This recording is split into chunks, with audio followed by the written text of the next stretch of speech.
Dans cette émission, nous allons parler phishing. Mais de quoi s'agit-il exactement? C'est le fait de capter des données des gens par mail et qui demandent de récupérer des codes personnels.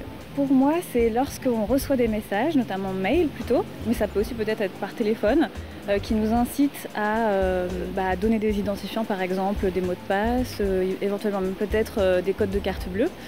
Justement, le phishing, c'est le traçage des gens, en fait. Et donc on peut donner malencontreusement nos identifiants alors qu'il ne fallait pas du tout, et ensuite on nous prend notre argent. Voilà. Phishing, ça veut dire péché, hameçonner. Pour en savoir plus sur cette technique de fraude qui peut être très discrète, mais qui touche plus de 2 millions de Français chaque année, nous sommes allés à la rencontre d'Alice F., experte en cybercriminalité à la police judiciaire. Le phishing est la contraction de deux mots anglais. Phishing pour péché et fracking pour piratage de lignes téléphoniques. Le phishing consiste à voler vos informations personnelles par le biais d'un email émanant d'un site internet de confiance comme une administration ou une banque par exemple. L'objectif du pirate est de récupérer vos identifiants, mots de passe et coordonnées bancaires. Chacun est acteur de la cybersécurité.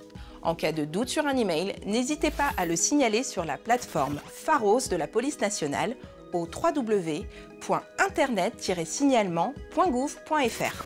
La plateforme téléphonique Info Escroquerie est à votre écoute pour informer, conseiller et orienter les victimes. Il est nécessaire de déposer plainte au commissariat ou au service de gendarmerie le plus proche de chez vous pour obtenir réparation du préjudice.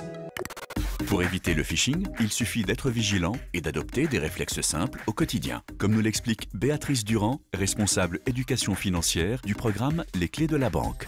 Le premier réflexe quand on reçoit un message, c'est surtout de ne pas cliquer sur le lien ou la pièce jointe qui peuvent s'y trouver. Car c'est par là que les pirates, les escrocs, vont tenter de récupérer vos données personnelles ou bancaires pour ensuite les utiliser à votre insu. Retenez que si vous devez vous connecter à votre site de banque à distance, faites-le parce que c'est votre initiative et que vous avez votre propre raison de le faire.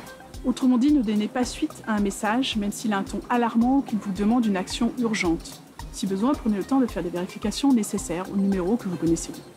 Sachez que ni la banque, ni la police ne vous demanderont jamais vos codes de connexion, ni d'ailleurs le code secret de votre carte bancaire. Pour lutter contre la fraude, vous pouvez signaler toute tentative d'escroquerie sur le site internet signalement et faire suivre les spams et SMS au 33 700. Pensez également à prévenir l'organisme ou la banque dont l'identité a été usurpée. Enfin, pensez à consulter la rubrique sécurité du site internet de la banque. Mise à jour régulièrement, elle comprend des exemples de fraudes les plus courantes, mais aussi des alertes sur les fraudes récentes.